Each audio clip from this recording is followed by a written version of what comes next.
Hey, everybody. Welcome back to another episode of Just Two Dads with my co-host, Mr. Sean Francis. I am Brian Altunian. We all remember that experience the first time we got our haircut. More importantly, when we took our children to get their haircut, how traumatic that experience can be. But today's guest is going to explain why that doesn't have to be the case. Very excited to have today's conversation. So hang on for another episode of Just Two Dads.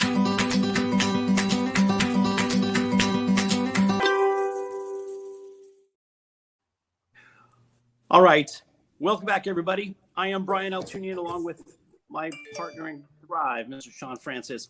We started this podcast about 2.5 years ago, and we are at episode number 126, I believe, which is pretty exciting for us because this was a conversation that was just between two dads who were sharing ideas about fatherhood and being a parent of a child with special needs, and in the work that we do in financial services, how we could translate what we do in our career to the families that in the community of which we are a part.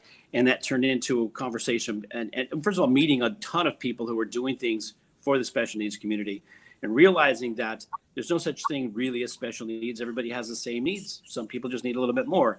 And so the conversations transcended beyond special needs. And so we're so grateful to be able to have this platform and talk about things every week with guests that do amazing things for our community.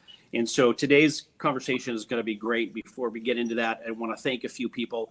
If you're catching us live on Facebook, please enter comments. We'll throw some up on the screen.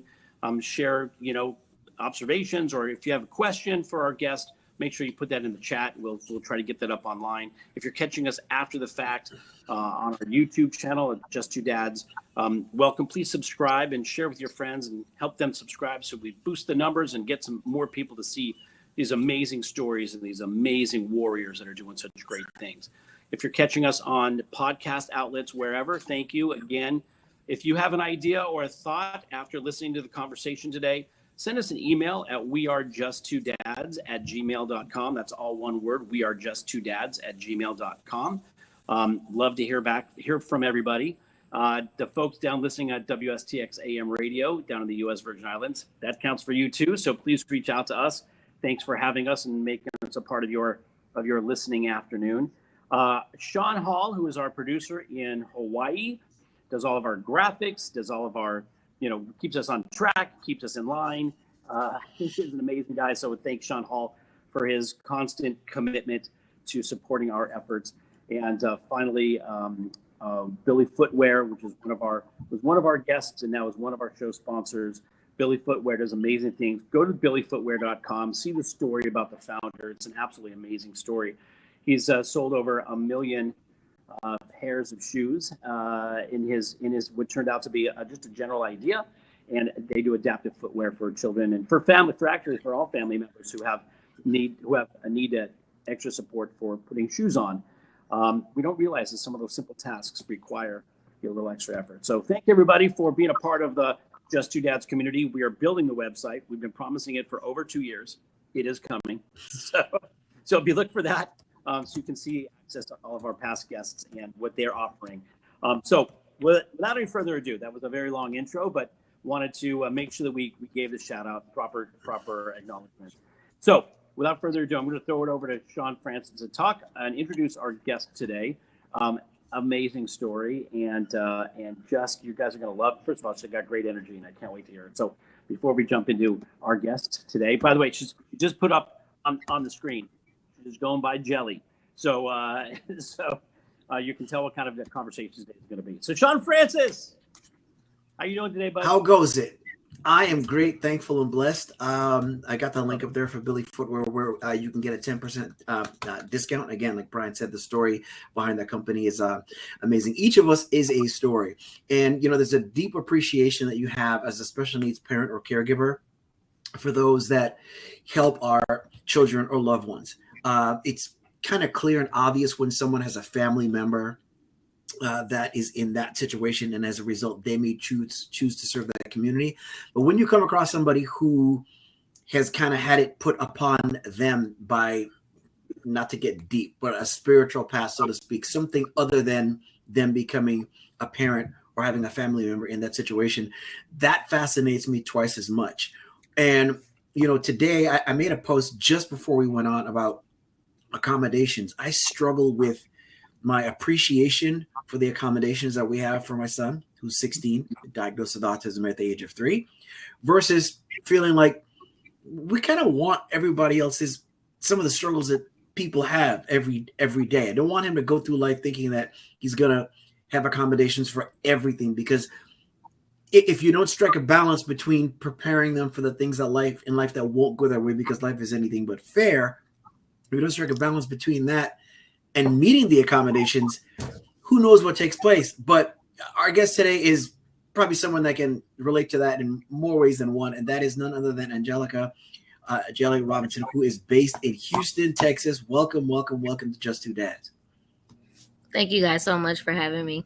I'm so excited to have this conversation, and we've waited a long time to connect, and so I'm just happy to be here. Yes, we've been trying to make this work. Yeah, everybody. And it's life, right? We're just dealing with life. So we're glad you're here. Absolutely. So I'm going to start a little out of context than, we usually do. I'm going to kind of tell everybody about, what you do, and then we'll get to how you got there. This is someone whose business essentially consists of a mobile hair cutting and styling business, primarily for those that have sensory issues. Brian was talking in the beginning about when you take your kid to the barber for the first time, and take the special needs component out of it. I remember my first trip to the barber, and because I'm older, in addition to the clippers, that was in the days when they would give you a fade or line you up with an actual razor and a blade, like the old West, and you have to sit still or else you jump and you get cut. I remember my brother's first haircut was my dad giving him the haircut at home, because it was kind of a trip to go, and it could be kind of traumatic. And my son has never been to a barber. Sometimes it's gifts that come with it. He is his own barber. I don't know how he does it, but he does cuts his own hair with a pair of scissors, and that includes the fade. Now, he won't let me line him up, so that doesn't take place. But Angelica does that on, through a mobile business that is based in Houston. And we didn't talk about this, but I get the sense that for you, Houston is probably just the beginning, and you want to do this in as many communities and as many cities and maybe even countries as possible. And I'm assuming I'm correct with that, but like we say, every hero has superpowers, and every hero's superpowers come from their origin. How do you end up doing that, becoming that kind of person? Tell us about, where you come from, who you come from, and what got you to this type of journey that we so appreciate. So I come from Dayton, Ohio. That's how I journeyed from Dayton, Ohio to Houston, Texas. But who I come from is 2 hairstylists. No kidding. So both my mother and father are hairstylists. My father is deceased, but my mother is still an active hairstylist to this day. So I'm a shop baby. I was born into a mom and pop. And I think that's kind of, I can't explain it any other way besides I was passionate about it from the beginning. They told me a story one time. They're like, you were in your pumpkin seat, which is my car seat. You were in your little pumpkin seat, and we would take you in the back because they said, she don't need to be around all these fumes and all this hairspray. And I would cry and cry. And they said, just bring her back out. And when they brought me back out, I would be fine. Obviously, I don't remember this, but to hear a story like that explains everything to me. So my godmother, she was made my godmother, is the owner of the shop that my mother worked in when I was a child. So that's where I spent a lot of weekends. Whenever I didn't want to go anyplace else, I just kind of spent a lot of time in the shop whenever I wasn't in school. So that's how I kind of started my interest, or I didn't even know it was an interest at that time. That's just what I spent so much time surrounded by. And I loved being in that environment. Right. And in that environment, shop hours or business hours are usually, what is it? It's like off on Mondays. Monday, off on Monday. So Tuesday through Saturdays. Tuesday through Saturdays. Right. So if anybody remembers, and I don't think this is limited to an African American community, but you know, you go to the local barbershop or beauty salon, Right. those are the hours, unless somebody comes to your house or does something like that. So take us through that progression. Then, do you have any siblings? How did some of this stuff transition to, you know, you in becoming old enough to go to school and things of that sort? So I'm an only, so I do not have any Okay. siblings. Mhm. So most of my friends became my brothers and sisters very quickly as I was growing up, and most of the people that I connected with at a younger age are still my close knit community now. Mhm. So I'm in the shop, like you said, daily at some point. And then I'm going through high school. And at that point, I didn't really care to be at the shop as much. You know, I want to go hang out and do all the things. But it was very important for my mom that I went to college. And so That's my next question. I did not really love school, traditional schooling. You know, I got my own personal sensory things and like the sitting in the desk and listen to lectures is just not my jam, you know, but my mom was very adamant about the fact that I did not have a choice. And so the way that I can debate or that I would debate with my mother was a selling point for her for me to be a lawyer. And so oh my gosh. My dad, So- my dad says that every time I talk to him. Oh, I told him yesterday. I said I'm going to get that on a T-shirt, and by that I mean the words that he always says to me in conversation is, you know, you should have been a lawyer. He's been telling me that for 30 years. The way we I go can back relate. and forth, we should have been a lawyer, huh?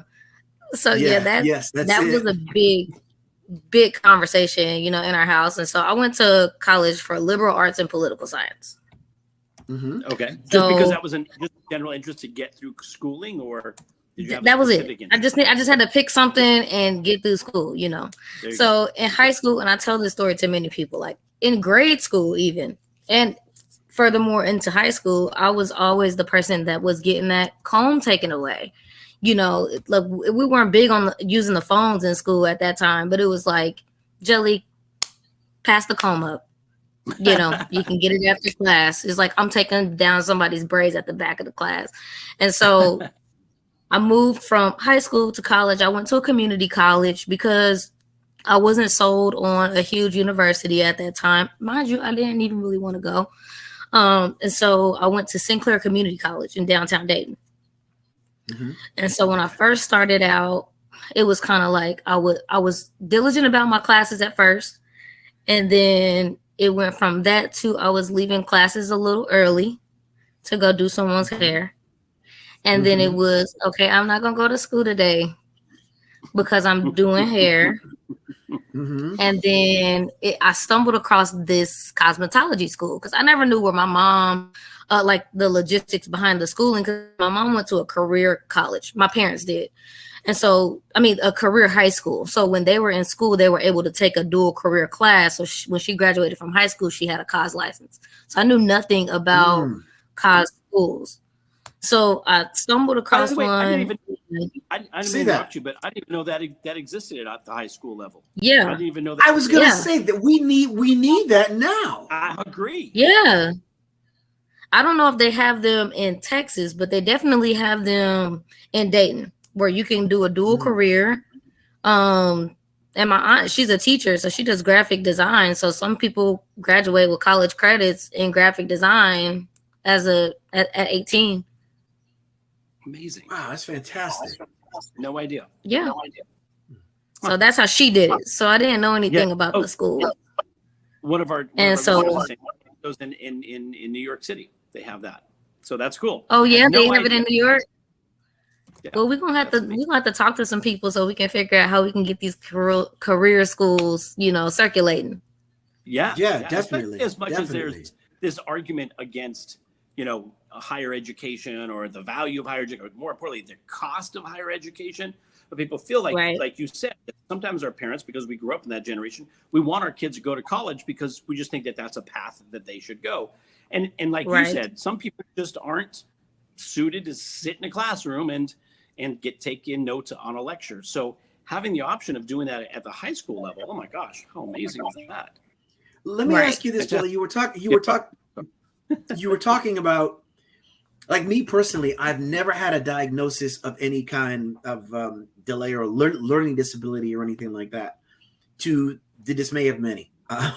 Just because Mm-hmm. my parents could not figure out, why are you cool in conversation, but a problem in academics? And every now and then I get a good grade, and they'd be like, see, that's what you can do all the time. Right. You mentioned that from a sensory standpoint, sitting still in a class was a challenge for you. Were you ever given a diagnosis of any kind? Nope. Okay. And it All wasn't right. until I got into the field that I'm in now that people started to observe me. Like my partner, like for instance, you can't see this, but I have a rubber band that's on my hands as I'm conversing with you guys, because I get very anxious in situations like this. I enjoy having these conversations, but they make me nervous. So if I don't have Wow. something, and if it wasn't this, it would be a pen, but I can't A click it on pen. video. I can't click it on video. And so I have those things. Yeah, Wow. I'm with you. Wow. But for years, I didn't have a pen cap that wasn't completely chewed off. So that was me. I should chew on a pen. Right. So I'm with, yeah. So Yeah. no formal diagnosis, just found a way to this makes me feel better if I'm in this situation that I need to get through. And that's a key word there that I hope everybody's catching, which is that, formal, because not all diagnoses are formal, because there's some of them that won't take place. But if we stop and think about our behaviors and things like that, there's certain things that we really, truly, not necessarily can't do without, but really make a difference in terms of regulating or calming us. Right. And so again, don't judge anybody, least of all yourself, for those things that you need. So at this point, you're in college, but you find yourself going to class less and less, and you're doing hair more and more. And going to cosmetology. And I never charged for this. You cut out, Brian. What'd you say? I say, and then looking at cosmetology as a potential. I was looking at cosmetology schools. So follow me. One of my cousins was at a university. So he's at Wright State University. So that's that real life college life, So that's where the parties is happening, all the stuff. So y'all know I was kicking it there on the weekends for sure. So I'm there, I see somebody's hair, whatever the case might be, and we get to talking about setting up an appointment in my cousin's dorm room. So the days that I was absent, because Wright State was a little bit of a distance between where I was going to school. So those would be the nights that I spent the night at the dorm, because I got an appointment in the morning. So I'm not going to school, So I kind of turned into the haircut girl on campus that did not even go to school. So fast forward, I'm going to Creative Images Institute of Cosmetology. I go there, I do a tour. I'm in love with this place. It looks like a high-end spa. Mind y'all, I grew up in a mom and pops. So I didn't see necessarily the luxurious full service salon atmosphere in where I grew up. It was just it's just where your aunts and your mom got your hair done. So it was just, the vibe was everything to me, So we go back to the office, and she hands me a pamphlet, and she goes, well, just so happen, if you know anybody in the industry, along with your FAFSA application, we're giving $1,000 to anybody that can vouch for you in the hair care community. My mom, my godmom, a few aunts, I'm like, yeah. So at Jump, I was about $5,000 off of my tuition if I just told them I wanted to drop out of school. So what I did, I wrote everybody's name down, all the information down. I applied for the FAFSA information on my own, got approved to go to the school. And then eventually my mom found out that I was no longer going to Sinclair Community College. I take it she wasn't on the list then. She just didn't know where I was going with it. And now it makes sense, and we can have these fruitful conversations about it. She was just like, the vision that you have for hair care was not the vision that I had for hair care. I didn't go to college, worked in a mom and pops, and if you wanted to do hair, I could only think about that in the magnitude of the status that I received, which was, I wanted you to do more than that. And so Right. it wasn't that I didn't see success in you within the hair care industry. I never want you to think I didn't see success in you. I just didn't want you to be at a cap. Like, I didn't want you to cap yourself out by not having a degree or whatever the case might be. So that's kind of how I even. Yeah. Right. Our own, right. Yeah. Right. Interesting. Can I ask you this question? So you grew up in the mom and pop shop, and you know, I know when I used to go to a barber regularly, it was a very social thing. Like the people in the community there, we all knew each other. The conversations were kind of, you know, fun. And so let me ask you this. So when you saw the more, what you call the luxurious salon, and you said you totally dug that vibe. Is it the same vibe, or is it different? Is it still in that kind of a setting? Is it still that kind of social community thing, or is it something a little bit different? Just curious. Well, it may be different for everyone, but when you're in hair school, at the time that I was in hair school, most of the people were also coming from the same background. So the conversations don't stop. You know, the energy doesn't stop. It's just we get to do this in a fancier place. That's cool. Right. Okay. You know, so I can't speak for everybody, but for me, it was like people around my age that also seen what it was like. Either they got their hair done there, because not a lot of people that I went to hair school with had parents for hairstylists, but they had from their experience of getting their hair done or going with their moms or aunts and knowing what that vibe was. It was like we just got to do that same thing in a place that looked like they had money. Gotcha. Okay. So you're going to school. Take us through that portion to graduation then.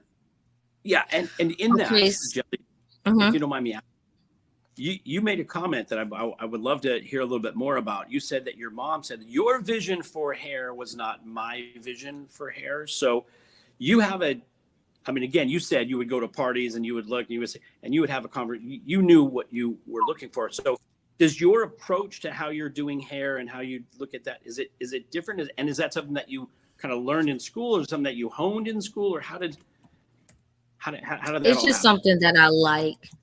I just have a certain vibe about me, and I tend to be attracted to people who need a confidence boost.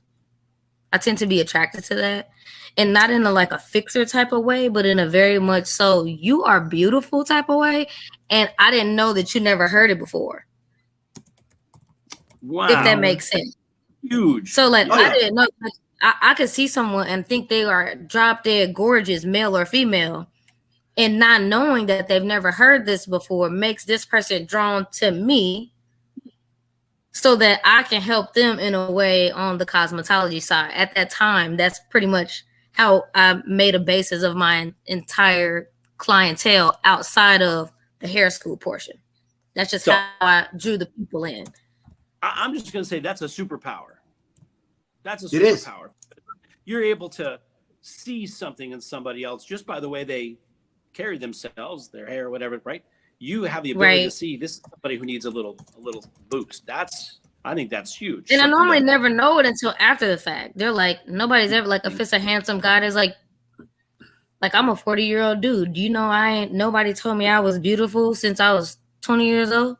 And I'm like, look at these cheekbones, look at these features, look at that jawline, you know, so that's just kind of how it came about. But to walk you guys through the hair school portion of it, when I was in the shop, follow me because I jump around. When I was in the shop, if there was a kid at the shop who had an afro or wanted braids, once I taught myself to braid at 8 or something like that, that's where I started working with kids. So as I'm going through college, I'm doing other students. So I'm still doing kids. They're not adults. I'm still doing kids that are about my age or their younger siblings.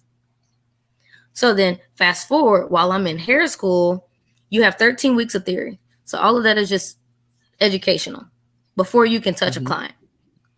Right. As soon as I hit the floor, nobody wants to do the kids. No kidding. Nobody. Interesting. So I'm like, I'll take the kids, but when you're in hair school, first of all, you're learning. So although I know how to do braids and twists and things, it was still other things that I wanted to learn, but I have to do practicals for highlights. I have to do practicals for other things outside of child hair care services in order to get my license. And it got to a point where I had a list of parents that would rather wait till next Saturday, till the Saturday after next, as long as my child can see Jelly. Wow. Yeah, I can relate. And this isn't hair school. I'm not licensed at this point, but I've had a lot of freaking practice. Right.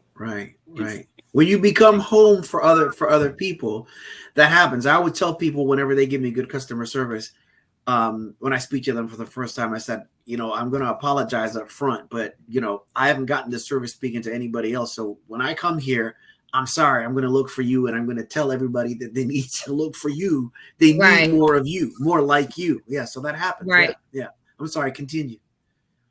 So make my way through hair school with about 75% kid percentage. Which 75% of your clients are kids. My clients are kids. Yeah. And then some of my other like stylist friends, they would say like, I don't know how you do it. I just don't have the patience for it. Or, you were working with such and such client for like 3 hours. I already made X amount of tips by doing 4 and I got 3 under the dryer or whatever the case might be. But at this point, I didn't know anything about diagnosis. I knew about like visual disabilities, but I didn't know much about disabilities that didn't have a look. So it wasn't until in other words, you notice behaviors or quirks or whatever have you, and there's something there, but that's as far as it went. It was just, I just thought they were just being a kid. Yeah, got it. Just being a kid. You're wiggling. First of all, I grew up in the shop and I know what it's like to have somebody tell you, sit still. And I didn't want to sit still. So I get it. If you want to turn your legs this way in the chair, I'm cool with that. If I need to give you a couple spins a couple times around the block and freeze, then I'm cool with that. So it wasn't a matter, like I was not looking for, I wonder what's going on here. It never clicked. It never clicked with me. I just clicked with them. Interesting. And then it wasn't until right. You got what you needed. That's amazing. Right. Superpower. Again, superpower. But it really wasn't until maybe about 2 years after I got my license, I had moved to Houston. I worked in Ohio for 1 year before moving to Houston. And parents will reach out to me and say, oh no, you left? You're the only person that can work with her or work with him. My son or daughter has autism. And I'm like, okay. And I started doing my own back end research on what autism was. And that was I was 22 years old when I was really introduced to the terminology. Okay. Wow. And what kind of things did you find out that you didn't know before? Well, when I first moved to Houston, I started working at a children's salon called Snippets. And with Snippets, at this point, I've heard the term, and they had a little puzzle piece and set up in their shop that said all stylists would be autism trained to work here. And so I took that job. That was the job that I took. That's how they did a 1 hour snippets. Yes. Good to know. Now, this is 9 years ago. Okay. But 9 years ago, I took the module. It was a 1 hour module. And it really just talked about what autism was, all the things. But to be honest with you, I didn't feel like I learned anything in an hour to call me certified to do anything. Interesting. Certified. This was a brief mini introduction. And so then I started learning. Because you were experiencing it without knowing that it had a label, right? And what is this? Right. So what they were defining was very narrow based on what your experience, right? Interesting. Right. So Sean, your question was, what did I feel like I was learning that I didn't know before? What was I seeking that I didn't know before? Was one of them is stimming. If I have a kid and it could be mild stimming. Mhm. But I didn't know that it had a label. I didn't know that it had a definition or a meaning. Right. Mm-hmm. So for a mom that may say, okay, come on, it's okay, go ahead and sit. I didn't know to pause in between certain portions. I didn't know Right. that, like, what was necessary in between for pretty much any of the senses than the way that they could be processed. So in snippets, it's a very loud environment. For anybody that is, hypersensitive, it could be extremely overwhelming. But when we go in and we sit up in the morning, we got to turn it up to a certain volume. At that time, that 1 hour module, I wouldn't have had the confidence to go to my boss and say, well, maybe when our 3:00 appointment comes in today, we should turn it down to maybe 20 because he doesn't really like sound. He goes like this when he walks in. I didn't have that confidence, nor did I know what these signs meant. So I just started reading. And anytime I would wear a shirt that had something pertaining to autism, I would meet somebody almost every day that would say, I'm a speech pathologist, or I'm an OT, I'm an RBT, I'm a VCPA. Until the train started rolling. Mm-hmm. Wow. Okay. Got it. And so you were at Snippets in Ohio, right? I was at Snippets in Houston. So I worked in a full service salon in Ohio. Okay. For 1 year. And then I moved and I sent my information to a lot of people, but that was one of the only children's salons. But now that I know what autism is and I'm seeing y'all have a training, I'll gear toward them. Okay. So that's how you ended up in Houston. You simply took the job at a place that had accommodations for those with sensory issues. Exactly. Okay. So you come to Houston, you're working there. Now, tell us about this path, because we created this show to pretty much add value to people's time and put people in a position to better their lives in some way, shape, or form. And a big portion of that means creating one's own income by adding value to other people, regardless of what the industry might be. And so, considering where you are and the fork in the road that you're about to come to, tell us about that, how you go from the salon to doing what you do now with your mobile hairstyling. Okay. So there's one other key element in there. So I'm at Snippets, and then I transition from Snippets to a men and boys salon. And so I wanted it to be a men and boys salon because I still wanted to do boys. I wanted to do kids. But with that job opportunity, I wanted to learn how to run a business because I dropped out of college. Okay. So I don't know how to run a business, and I've never been in a business position. So I'm like, okay, how can I do this? How can I not cut the corners, but to maximize the amount of knowledge that I can get and still be getting paid for them to lace me up? So I go to a men and boys salon, and very, very shortly, I get a management position. So I'm managing, and they're still allowing me to do my kids, but they put me on a timer, like let's keep the kids cuts within a certain amount of time, just how all the corporate salons are run, which, okay, I get it. Y'all run, time is money. Because they're thinking, more heads, more money, keep it moving. Yeah, right.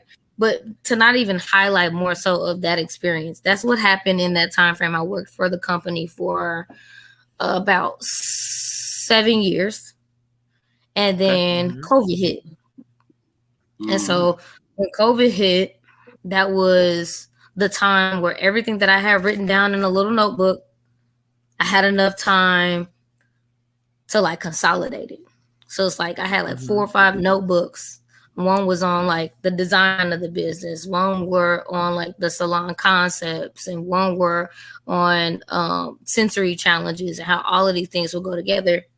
And I reached out to a contractor and figured out how we can make this vision come to life if I don't go to somebody's house to do it.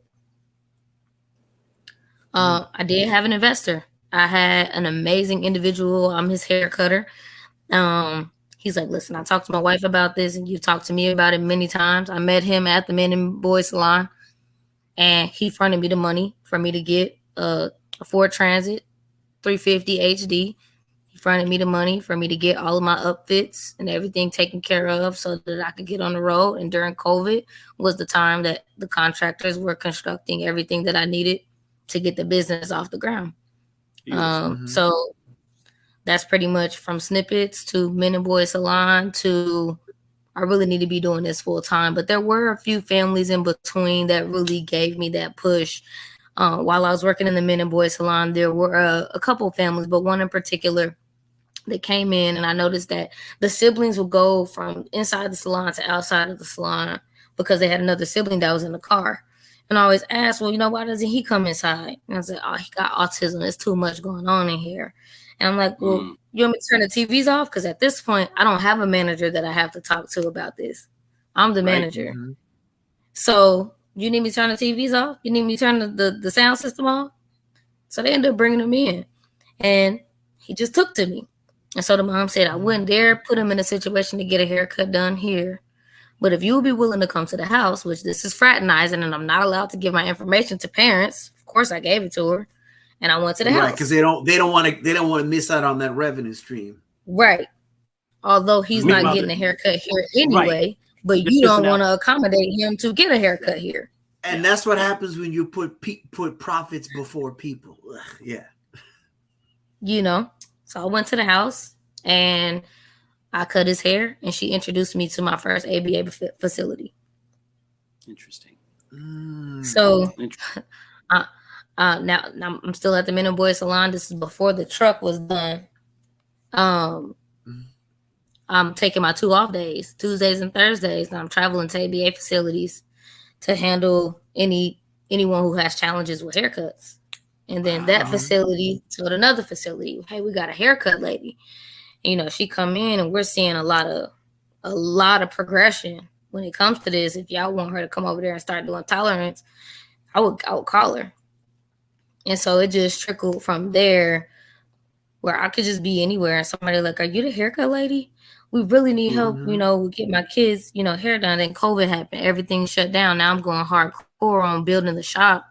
And then we got rock and rolling. So I went from doing kids to right now I'm 100%, pretty much 100% special needs.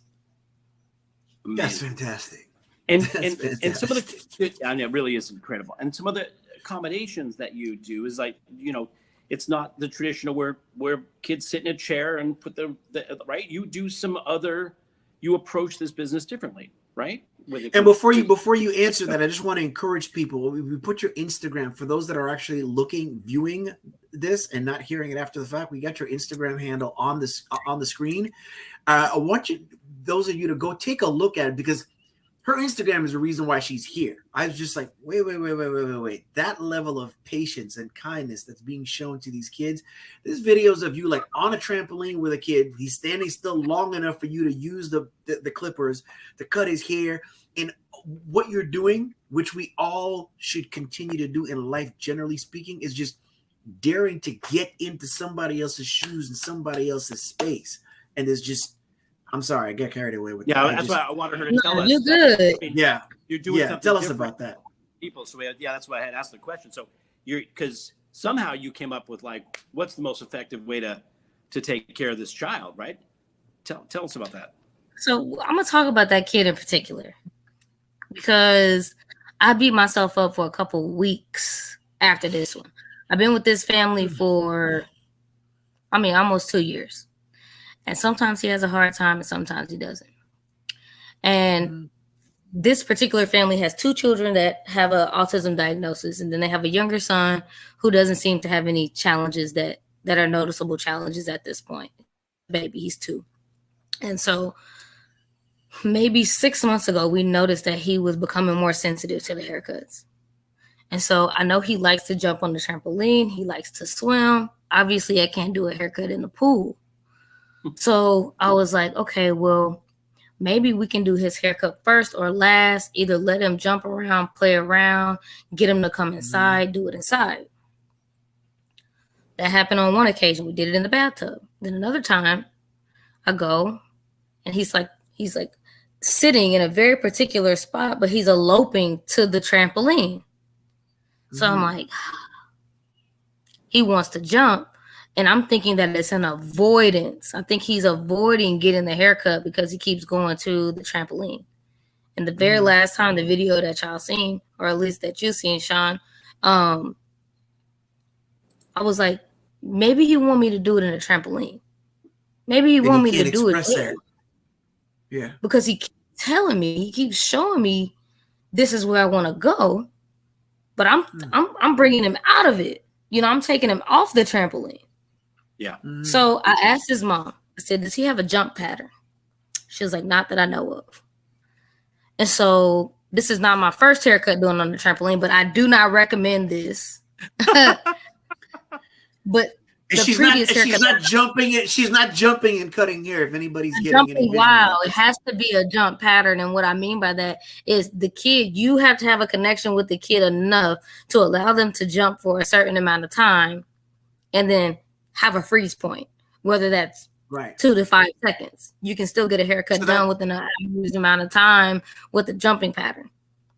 So it's it's the same concept we use, you know, when, you know, we teach therapists and they teach us as parents, which is your it's like emotional bartering. If you want A, if you want B, you gotta do A. First you do A, then you get B. Right. And without that, it's like there's no deal that's made. Right.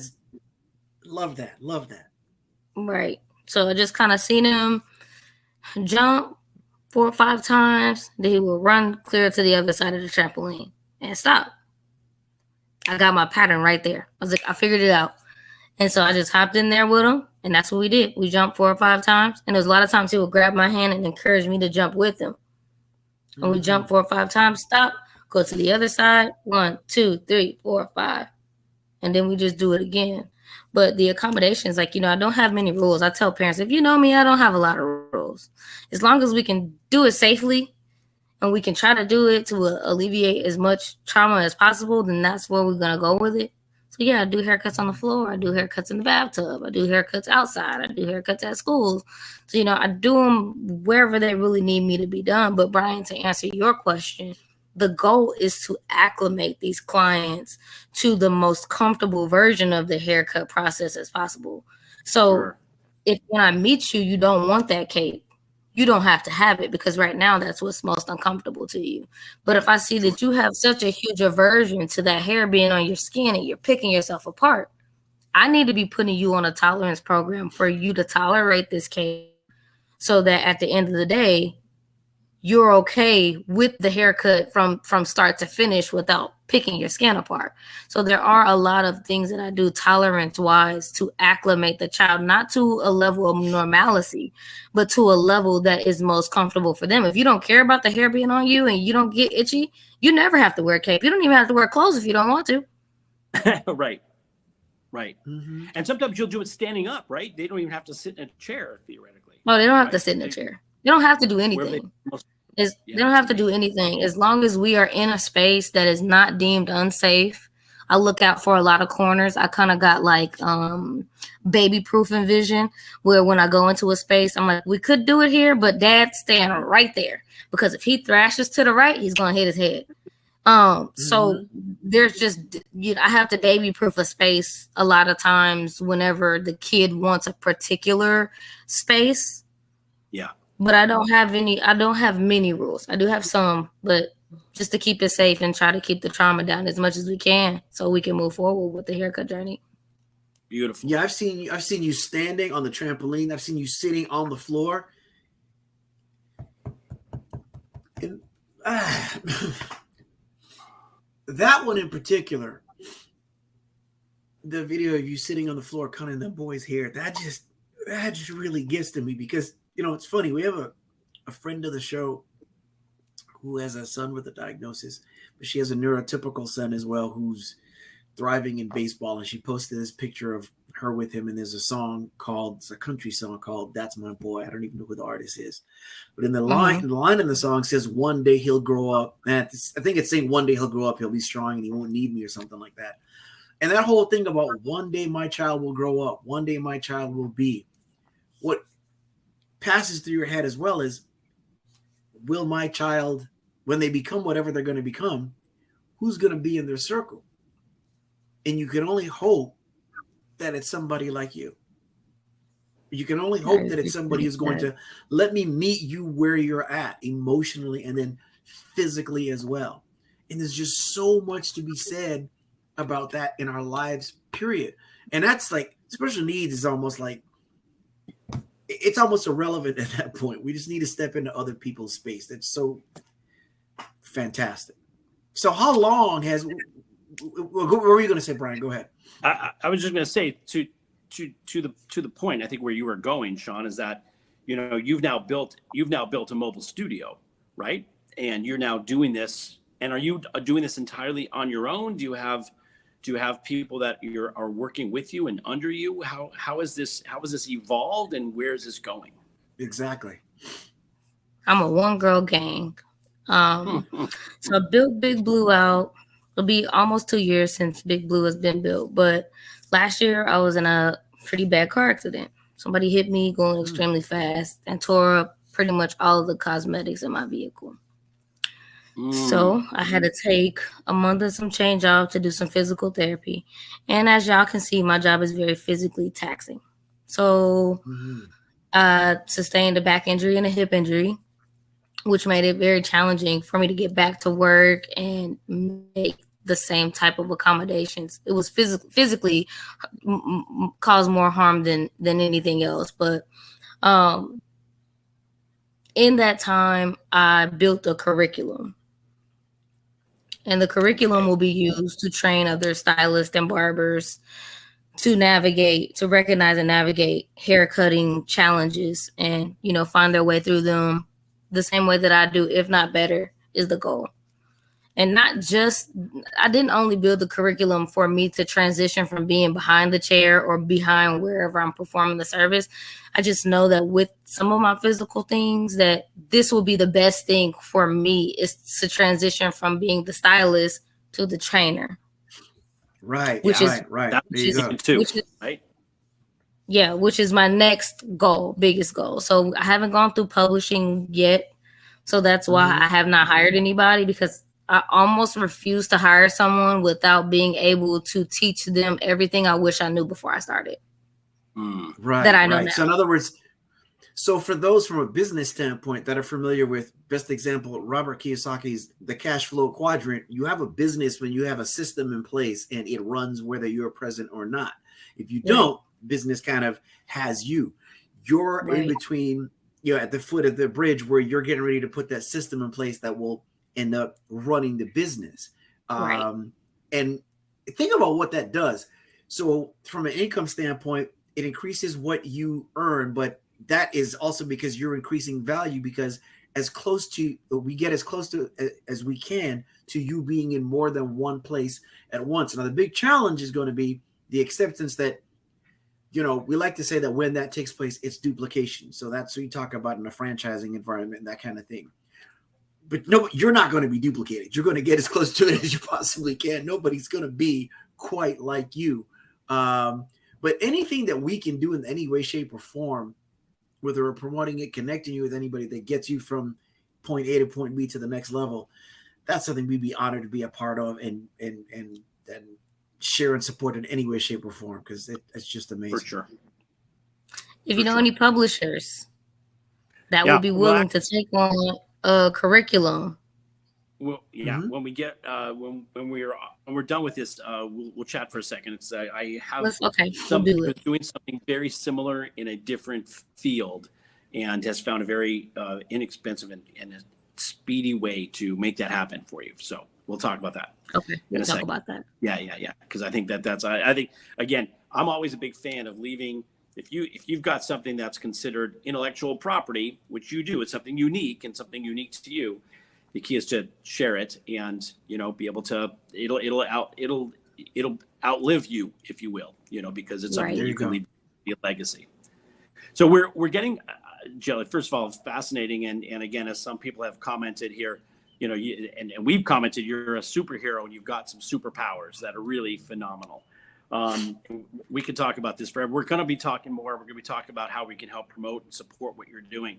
But we're getting close to the end of our episode here. And so Sean asks a question of all of our guests at this point. So we're going to ask you that question as we kind of wrap up, and then hopefully you'll have some final comments before we go. So Sean, I'm going to throw it over to you to ask a question. So this is that point in the show where we ask the following.